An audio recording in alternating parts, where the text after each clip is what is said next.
Since when are Moscow and Cairo ever basically the same temperature? Like, one is a desert city near the equator and the other is f***ing Moscow.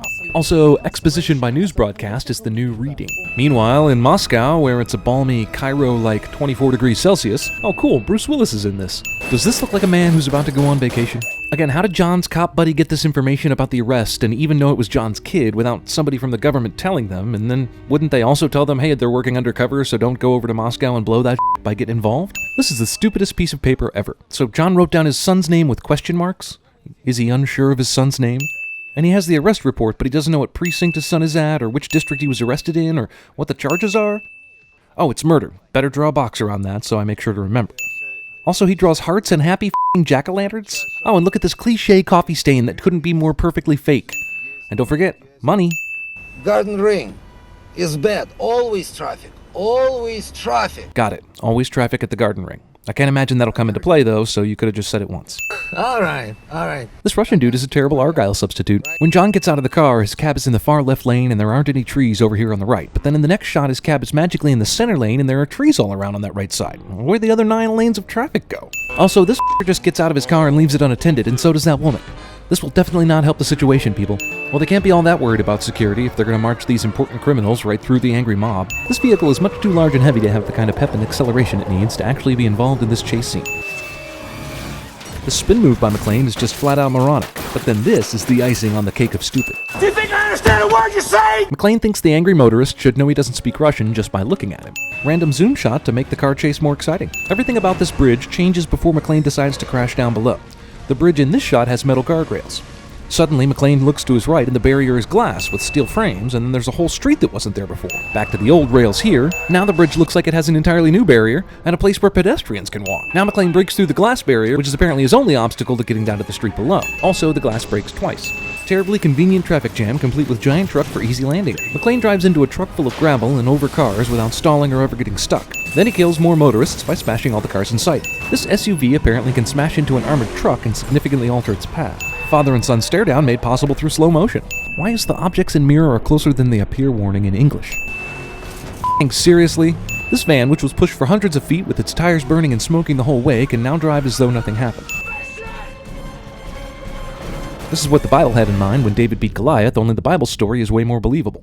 This truck is being driven by no one. All the bad guys survived the crash that was certain death. John McClane. Oh hey, it's that guy. I'm on vacation. Wait, no you're not. You came to find out why your son was in Russian jail. You nearly cried about it. See ya, that guy. Vacation! No, you're not on vacation, damn it. I wonder if they have a 5 ruble footlong. This hotel is very serious about its security, except when it comes to entering through the back of the hotel. Girl from Ipanema elevator music cliche. I guess you have done that before.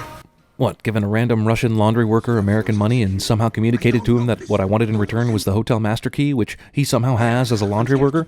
All with money I shouldn't have even had in the first place since I gave my cash to my son several minutes ago after he smashed my phone? Yeah, I've done that a few times. I took garden ring. Wow, so that totally random thing the cab driver said twice to John about garden ring having traffic actually came back into play. The director said, eat a carrot during this scene so people will know you're an asshole. Annoying chewing of the carrot can be heard throughout the entire scene, but the carrot never gets any shorter. The bad guy swallows the bite of carrot he never even took in the first place, and then more f***ing chewing could be heard even though he hasn't taken another bite. Still chewing. So the 2 bad guy guards behind them can't see the knife, but McClane can see it out of the tiniest sliver of peripheral vision. You're killing bad guys, that's your thing! Your thing is also killing tons of innocent people as long as you kill the bad guy too. Jack immediately knows that John is going to start shooting the convenient glass ceiling without discussing it beforehand. Why does the bad guy wait this whole time to start using the helicopter to fire into the room where Jack and John are? Jack and John somehow know there's something to break their fall on the outside of this window. Okay, so now the tube is broken, but Jack and John fall the rest of the way down without breaking any bones or dying.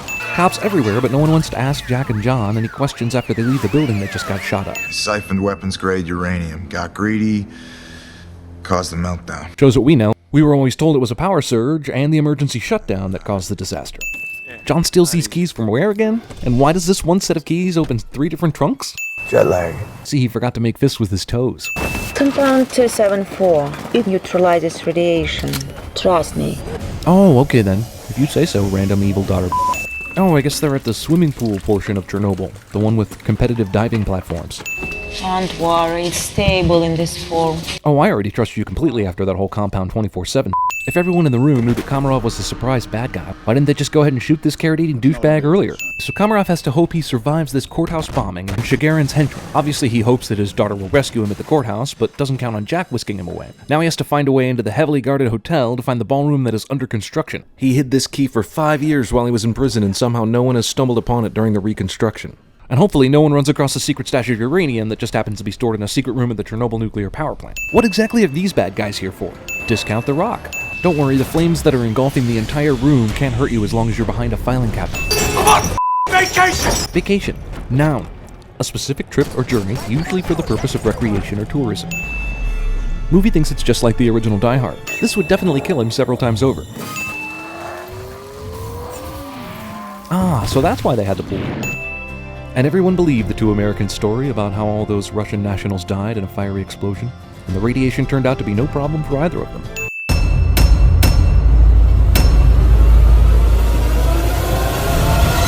Did I go to Chernobyl?